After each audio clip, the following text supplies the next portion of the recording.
Boa noite para todos. Quando eu estudei em Israel, quando eu tinha uma pergunta fácil, eu perguntava para qualquer professor na Yeshiva. Quando a pergunta era mais difícil, já ia para o Rosh Yeshiva, já ia para alguém que sabia mais. Quando a pergunta era muito difícil, eu pegava um ônibus, viajava para Jerusalém e perguntava para o Rav Moshe Weber, que era um grande tzadik que viveu naquela época. O Rav Moshe nunca me deixou sem resposta. E graças a Deus, assim, sempre que tive uma pergunta difícil, viajei para ele.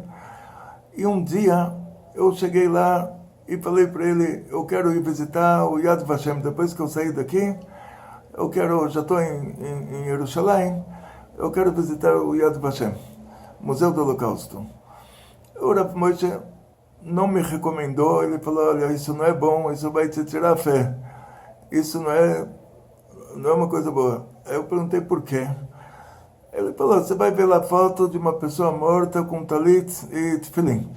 A pessoa estava rezando, estava pedindo para Deus ajudar, e Deus não ajudou, ele morreu.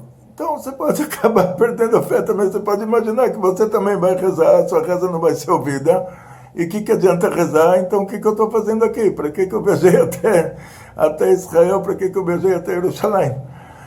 Então eu perguntei para ele, realmente, como dá para entender o Holocausto? Como dá para entender que aquela pessoa estava rezando, estava com talit, tefilim, e ele com certeza deve ter pedido para Deus ajudar, e Deus não ajudou, ele morreu.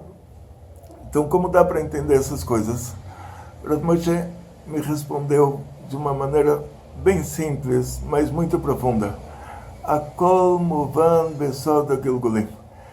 Tudo é entendido por meio dos segredos das reencarnações. E, para mim, essa resposta já era o suficiente. Ele me deu a direção aonde procurar. Eu comprei o livro das reencarnações do Arizal, Sefer Gilgulim, e comecei a ler, comecei a ver coisas que dá para comparar, situações que dá para comparar uma situação com a outra. E, nesse meio tempo, eu li uma carta do Rebbe de Lubavitch, que nessa carta o Rebbe dizia que o nosso povo passou por 4 holocaustos. Isso durante os nossos mais de 3.300 anos de história, 3.500 desde o nosso primeiro patriarca, mas sem contar o exílio do Egito. Nosso povo passou por 4 holocaustos. Quais foram esses 4 holocaustos? Diz o Rebbe, a destruição do primeiro Beit HaMikdash. Isso foi um holocausto. Aí eu fui rápido depois que li essa carta, fui para Gemara e peguei isso em Sanedrin. Mas acho que tem Gittin também tem esse mesmo tema. Tem a história do Nebuzaradan. Nebuzaradan, o general da Babilônia, tem uma história que ele matou 1 milhão de judeus. Não importa que depois ele desertou do exército dele e se converteu ao judaísmo, isso é outra história, mas a história é que ele fez um holocausto. Ele matou 1 milhão de judeus, então você entende que o negócio foi muito grande em relação ao número de pessoas que existia na época. Aí eu fui para o segundo holocausto, que é a destruição do segundo Beit HaMikdash. Os romanos fizeram uma lei que quem não mata um judeu, ele é morto. Depois baixaram a lei para quem mata um judeu ganha um dinar. E foram baixando, mas na época que eles fizeram essa lei de quem não mata um judeu é morto, você imagina que também o número de judeus que morreram, a gente sabe, na época da destruição do segundo Beit HaMikdash, foi um verdadeiro holocausto. Depois disso, as cruzadas e a Inquisição, que foram um verdadeiro holocausto. E depois disso, a Alemanha, o holocausto que os alemães fizeram para a gente. Então, tinha 3 lugares que dava para verificar, e peguei do livro das reencarnações do Arizal, peguei o assunto dos judeus que morreram nas cruzadas e na Inquisição. Diz o Arizal que na época do primeiro Beit HaMikdash, essa época é uma época de mais de 800 anos, os judeus faziam idolatria. Quando começou essa idolatria? Moshe Rabbeinu disse para o povo de Israel que depois que ele morrer, o povo vai fazer idolatria. Então, Moshe Rabbeinu atestou isso. Falou, depois que eu morrer, vocês vão fazer idolatria. Moshe Rabbeinu faleceu, Yoshua sucedeu Moshe Rabbeinu, e isso acho que é uma época que durou a época do Yoshua e os Kenim, acho que uns 20 anos depois do falecimento de Moshe, que já faleceu todo mundo que tinha estudado o Torá com ele. Todos os alunos de Moshe Rabbeinu tinham falecido, aí o povo começou a fazer idolatria. Daí concluem nossos sábios que todo o tempo que o aluno desse tzadik está vivo, é considerado que o próprio tzadik ainda está vivo. Que Moshe Rabbeinu falou, quando ele morrer, vocês vão fazer idolatria. E só aconteceu quando o aluno dele, Yoshua, faleceu, e os que nem estudaram com ele. Então, a gente vê que um tzadik, ele é considerado vivo todo o tempo que os alunos que estudaram Torá com ele estão vivos. Essa época que fizeram idolatria levou a uma época de aproximadamente 800 anos. E ela terminou com o ataque dos babilônios, que eles eram o país mais desenvolvido da época, o país mais culto da época. Lembrava muito a Alemanha, que era um país que as pessoas estudavam, e um país de cientistas e professores. A Babilônia, que era o país desenvolvido, o país culto, eles atacaram a gente, e o Nebuzaradan, que era tipo uma pessoa de alto nível, ele matou 1 milhão de judeus. Então você vê que aparentemente é um absurdo, deveria ser o contrário, que a Babilônia, por ser um país desenvolvido, eles deveriam cuidar dos direitos humanos, e o Nebuzaradan, por ser uma pessoa de alto nível, ele deveria entender, deveria sim, cuidar dos judeus de uma maneira melhor. E a gente vê nisso assim, um absurdo. Como pode ser que aconteceu exatamente o contrário? E aí dizem os nossos sábios que essa última geração, depois dos 800 anos de idolatria, o Beit HaMikdash foi destruído por causa da idolatria, por causa dos assassinatos, por causa de relações ilícitas. Fomos para o exílio 70 anos. Então, quer dizer, a última geração, depois de 800 anos, eles tiveram uma retificação, vamos chamar assim. Mas e aquelas almas daqueles 800 anos que fizeram idolatria? Essa idolatria muitas vezes envolvia sacrifícios humanos até, e eles morreram felizes, deixaram uma grande herança para os filhos, e estava tudo em ordem. 800 anos. Diz o Arizal que eles tiveram que se reencarnar, e eles foram judeus que viveram na época das cruzadas e da Inquisição, e eles tiveram que passar por essa retificação. Quer dizer, alguém teve que morrer queimado em praça pública, alguém teve que perder a casa, alguém teve que perder o dinheiro, alguém teve que perder a família. Eles passaram por essa retificação. E aí conclui o Arizal que por causa que essas almas já passaram pelo mundo, e por causa que a retificação delas já aconteceu, não vai mais ter perseguições religiosas em cima de comunidades judaicas desse gênero. Quer dizer, não vai mais ter um holocausto por motivos religiosos em cima das comunidades judaicas. Quer dizer, pode ser que tenha coisas assim muito menores, que a gente já não chamaria isso de um holocausto.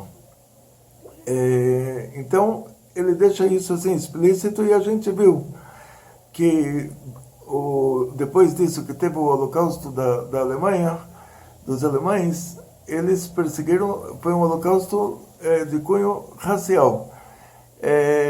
Eles perseguiram pessoas que tinham lá padre na igreja e freira no convento, mas que tinham um avô paterno judeu, que para nós essa pessoa nem é mais considerada judeu, porque o avô era paterno, e os alemães mataram eles eram alemães da religião dos alemães lá do luterano, e alemães mataram alemães por motivo daquele alemão ter uma origem de raça judia. Então era uma perseguição racial e não era uma perseguição religiosa. E o mais engraçado, desculpa pela engraçada no assunto tão triste, mais engraçado disso é quando o Rommel se aproximou o Rommel chegou no Egito, o general alemão que conquistou o norte da África, e os judeus Ashkenazim de Jerusalém prepararam as malas para fugir para o Oriente, e os Faradim ficaram. Porque o Rommel ele tinha falado que o Faradim é um árabe de religião judaica, então ele não é um judeu. Ele, de acordo com a perseguição racial, ele não entra na categoria. Então os Faradim não se preocuparam. Os Ashkenazim em Jerusalém estavam preocupados. Então, na prática, peguei isso do Arizal. Quer dizer que existe uma coisa assim, que a pessoa ela nasce com uma pendência a ser retificada. Fui dentro do Arizal de novo, peguei a história dos judeus que nasceram no Egito. Diz o Arizal que aquelas crianças que tinham acabado de nascer, a criança não matou, não roubou, não dormiu com a mulher do vizinho, não fez nada de errado na vida, chega o exército do Egito, que novamente é o país mais civilizado, é a primeira potência mundial, é o lugar mais culto. Aquele exército pega uma criança pequena indefesa e joga ele na água. E qual era o motivo disso? Diz o Arizal que o povo de Israel que nasceu no Egito, eles eram reencarnação, aquelas almas divinas eram reencarnação de 3 gerações. Primeiro eles foram a geração que causou o dilúvio, mas morreu feliz antes do dilúvio. Morreu feliz, ainda ensinou os filhos a se comportarem da mesma maneira. Depois eles eram a geração que fez a Torre de Babel. Eles fizeram uma torre para atravessar as nuvens e falar, olha, chegamos no céu e não tem Deus. E por causa disso pode matar, pode roubar, pode fazer tudo de ruim, porque não tem Deus, não tem quem vai cobrar isso de você depois.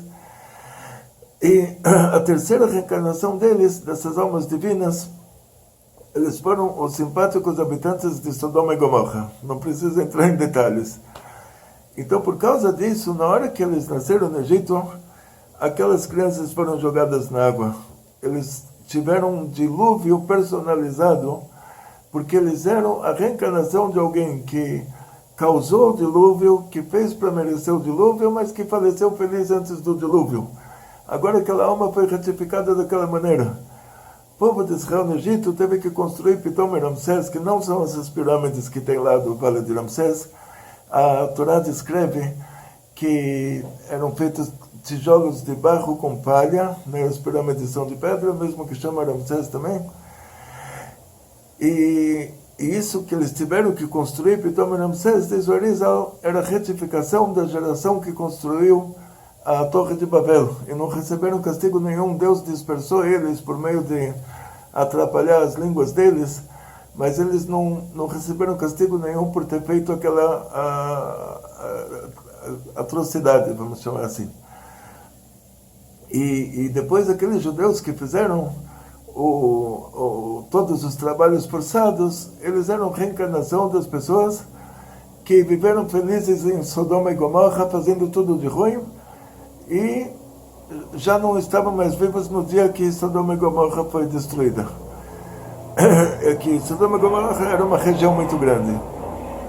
Então, na prática, a gente vê 3 gerações. Tem um versículo na Torá que Deus vai cobrar até a 4ª geração de quem faz a maldade. E esse versículo, aparentemente, ele vai contra a própria Torá, porque a Torá diz que os filhos não pagam pelo pecado dos pais. E também tem uma lei chamada Tinok Shanishba Benakom, que uma criança que ela foi capturada pelos idólatras e ela foi educada dentro da idolatria, ela não é culpada da idolatria que ela faz, porque ela recebeu essa educação. Então, como pode ser essa quarta geração? É a geração que mais não sabe o que é certo e o que é errado, a geração que é menos culpada de tudo, e Deus vai cobrar da quarta geração, ainda pelas 3 anteriores. Então esse versículo, ele não bate com a realidade da honestidade divina, ele não bate com a realidade da bondade divina. Esse versículo é um absurdo, aparentemente. Aí explica o Arizal que esse versículo, ele está se referindo não à quarta geração biológica, tipo meu pai, meu avô, meu bisavô, meu tataravô, mas à quarta reencarnação da própria pessoa. Então eles causaram o dilúvio por meio das atrocidades deles. Eles fizeram a Torre de Babel para liberar tudo de ruim. Eles foram Sodoma e Gomorra. Então eles tiveram 3 reencarnações livres para fazer tchuvá, para se arrepender do que eles fizeram de errado, para retificar as pendências anteriores, e eles não aproveitaram isso. A quarta reencarnação, ele já não precisa mais se preocupar, ele já não precisa mais fazer tchuvá, porque o Tribunal Divino já faz essa tchuvá para ele. Então ele acabou de nascer, Deus me livre, ele já chegou ao exército egípcio, país mais civilizado, mais culto, pegam aquele neném, e se os pais, Deus me livre, se os pais fizeram alguma coisa errada, o neném não devia nascer nessa família, devia nascer em outra. Quer dizer, não é que isso era um castigo para os pais, isso era uma coisa desordenada relacionada àquela própria criança, que ele era a reencarnação dessa pessoa que já teve as 3 chances, ele era a quarta reencarnação. Então a quarta reencarnação já é cobrado dele tudo que ele fez antes, porque ele teve 3 oportunidades, 3 vidas para retificar o que ele fez de errado, e ele fez pior. Cada uma, no lugar de retificar a anterior, ele fez pior. Então, na quarta, ele ganha a retificação de tudo. E aí até o Rashi, a explicação do Rashi sobre esse versículo, ela também bate com essa realidade, que o Rashi diz até a quarta geração daqueles que continuam com as ações dos pais. E se fosse de acordo com o Pshat, de acordo com o lado simples da Torá, se ele continuou fazendo o que o pai dele fazia, ele não é culpado porque ele foi educado dessa maneira. Então, só dá para entender até o próprio Rashi dessa maneira, que ele continuou fazendo o que ele próprio fazia na reencarnação anterior, e uma antes e outra antes. Então, pegando essa regra, e pegando também o que o Arizal falou sobre a Inquisição e as Cruzadas, a gente entende que quando uma criança pequena, novamente, que Deus podia colocar ele numa família melhor, se os pais merecem sofrer, ele não devia nascer lá, devia nascer numa família que os pais não merecem sofrer, e a criança pequena não fez nada de errado, ele não devia acontecer para ele nada de errado. E o fato de terem morrido 1 milhão de crianças, os alemães, que eram o povo mais desenvolvido da época, era um povo europeu, um povo que tinha universidades, um povo que tinha uma lei de educação obrigatória. A gente não está falando sobre um genocídio num lugar primitivo. A gente está falando sobre um povo europeu. Hoje a comunidade judaica que mais cresce é Berlim, quer dizer, a Alemanha é um país civilizado, e aquele povo alemão, ele estava o povo inteiro a favor do Holocausto. Como pode ser o povo inteiro a favor do Holocausto? Os italianos receberam as mesmas leis que os alemães receberam. E na Iugoslávia, os oficiais italianos avisaram as comunidades judaicas que, olha, os alemães vão vir aqui e eles vão matar vocês. E esses italianos, eles também tinham essa lei. Eles também deviam... O Mussolini deu uma ordem de pegar os judeus e mandar lá para os alemães. Só que eles não cumpriram. Uma pessoa normal não vai cumprir uma ordem dessas. Em certos lugares na Itália, em Roma, em Bolonha, eles cumpriram. Mas a maioria dos italianos não cumpriu. Até o ponto que o Rebbe, Ele fugiu do lado ocupado pelos alemães da França para o lado ocupado pelos italianos e de lá ele conseguiu sair da Europa. Então, o que a gente entende disso é que o fato de os alemães eles terem feito essa atrocidade, o fato de todo o povo alemão estar a favor disso, vai nos lembrar o que Deus falou para Abraão, que Gerez Arachá Beretz Lolaem, os seus filhos, eles vão ser, essa palavra Ger, ser uma pessoa que não é do lugar. Tem muitas traduções para isso, mas vamos dizer assim, eles vão ser estrangeiros num lugar que não é deles, vão afligir eles. Então, Deus tinha falado isso para Abraão. E Abraão vindo, isso é no Brit Ben Abitarim, quando Deus fez uma aliança com Abraão, e como os reis antigos faziam alianças, então Deus pediu para Abraão fazer tudo de acordo com como os reis faziam. E Hashem, Deus revelou isso para Abraão, e Abraão não discutiu. E esse já era o segredo dessas reencarnações. Quer dizer, Abraão já sabia quem seriam os descendentes dele. Porque na hora que Deus queria destruir Sodoma e Gomorra, Abraão foi lá e discutiu. Porque ele queria fazer com que eles fizessem tshuva. E antes disso, no Brit Ben Abitarim, quando Deus falou já sobre o depois disso, sobre os descendentes dele, sobre o pós Sodoma e Gomorra, ele já sabia do que se tratava, ele já sabia que não tinha muito como retificar isso de outra maneira, que eles já tinham passado aquelas 3 reencarnações que dão direito à retificação, sem que o Tribunal Divino faça isso para a pessoa, faça isso pela pessoa.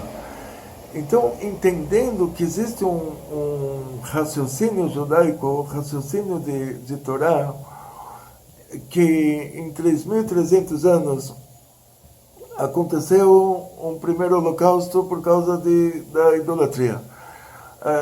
Aconteceu um segundo holocausto por causa de ódio gratuito. Mas entre as pessoas fizeram idolatria, entre tiveram ódio gratuito e não aconteceu nada. Então, quer dizer, aquelas coisas que aconteceram para uma geração, mas cadê todo mundo?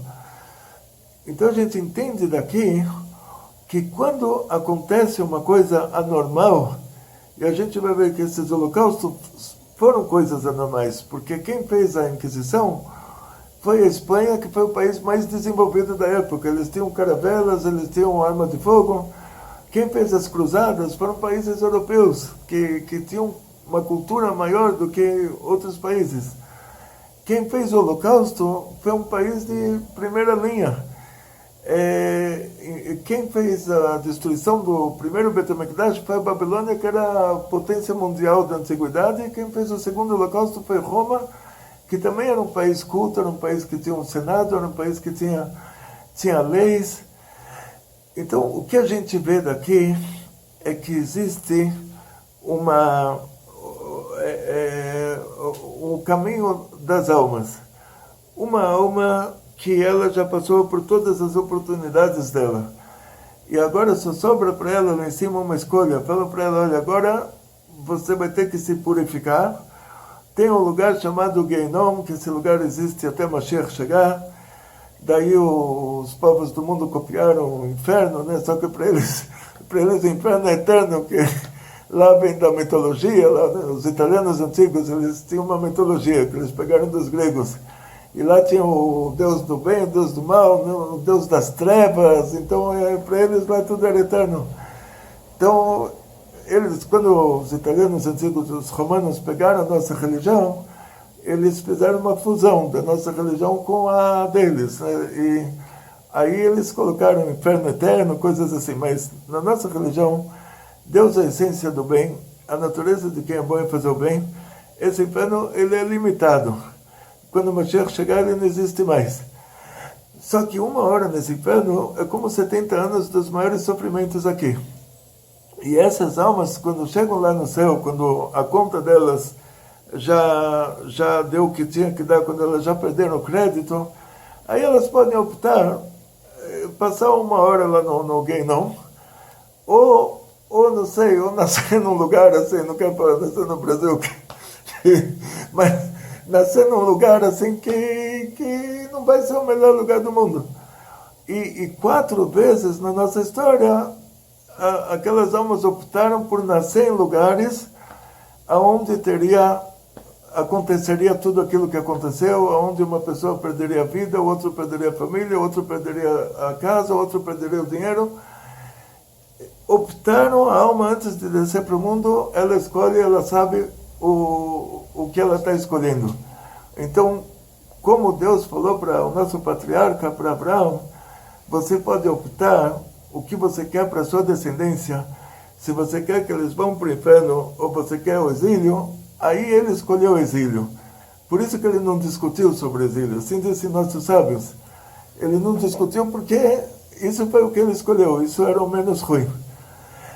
Então essas almas que viveram na Europa há 80 anos atrás, essas almas que viveram na Espanha 500 anos atrás, essas almas que viveram na Europa na época da Inquisição, essas almas que viveram em Israel na época da destruição do primeiro Beit HaMikdash, essas almas que viveram em Israel na época da destruição do segundo Beit HaMikdash, eles escolheram isso no lugar de uma purificação no Guénon.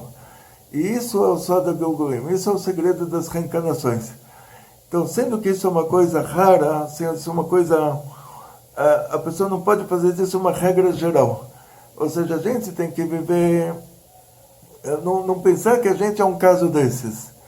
Ou seja, quando você vai para o Museu do Holocausto e você vê a pessoa que rezou e morreu, ele tinha escolhido isso lá em cima antes de descer para esse mundo. Ele escolheu falecer dessa forma, que dessa maneira ele vai para o Alto Paraíso, dessa maneira ele não tem mais problemas. Isso para ele foi melhor do que ir para o Guénon. Pode ser outros mil e um motivos relacionados ao segredo das reencarnações. Quer dizer, cada coisa que aconteceu lá, ela estava relacionada a um assunto de reencarnação.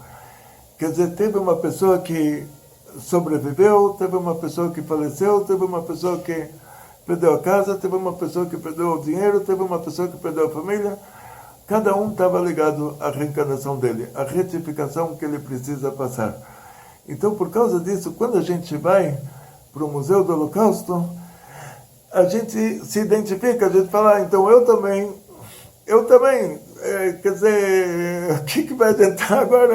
Eu também sou alguém assim? Não, você não é alguém assim, porque isso é uma retificação de 3.300 anos da nossa história. Isso não é uma coisa comum. Ou seja, a gente tem que imaginar sempre que Deus vai ajudar, a sua reza está sendo ouvida, a sua reza está sendo atendida. O que aconteceu no passado, tudo dá para entender pelo segredo das reencarnações, mas a gente não tem que imaginar que nós somos a reencarnação de uma pessoa que optou por sofrer nesse mundo no lugar de ir para o Guénon. A gente tem que imaginar que a gente está aqui, como o Rebbe falou, o trabalho da nossa geração é receber o Mashiach.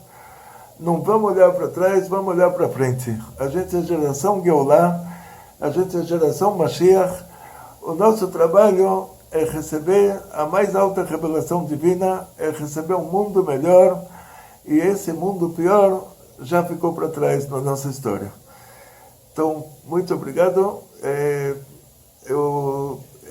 A gente fez esse canal no YouTube já faz tempo, mas se puderem se inscrever no canal, se puderem curtir, e qualquer pergunta que tiver em relação a qualquer aula desse canal, por favor, se puder entrar no nosso site www.ongtorá.com. Lá tem uma seção Pergunte ao Rabino, escreva a sua pergunta, isso chega direto para mim. Muito obrigado. Kol tov v'atzlacha, briut, agora só o último detalhe, porque a gente não comemora esse dia do Holocausto no mesmo dia que o governo de Israel está fazendo. sendo que nossos sábios instituíram o dia de 9 de Av, o dia de 17 de Tammuz, o dia de 10 de Tevet, o dia de 3 de Tishrei, esses dias como jejuns, pela destruição do Bet HaMikdash, pelas tragédias que aconteceram no nosso povo, a gente não acrescenta mais dias desse tipo, deixa já o que eles acrescentaram já está bom. A gente, se tivesse lá na hora, eu ia falar para eles, olha, um dia já está bom, não precisa 4, mas já que eles colocaram 4, a gente não tem muito o que fazer. Então, não vamos acrescentar mais do que isso. O nosso trabalho é olhar para frente, acrescentar na alegria, é receber o Mashiach, é receber a Geulah, e naqueles dias de jejum, naqueles dias a gente pensa no Holocausto, a gente pensa na Inquisição, nas Cruzadas, na destruição do Bet HaMikdash, mas no dia a dia vamos acrescentar em Torah Mitzvot para trazer o Mashiach imediatamente. Terra fumeada, não, mas tudo arabá, corto.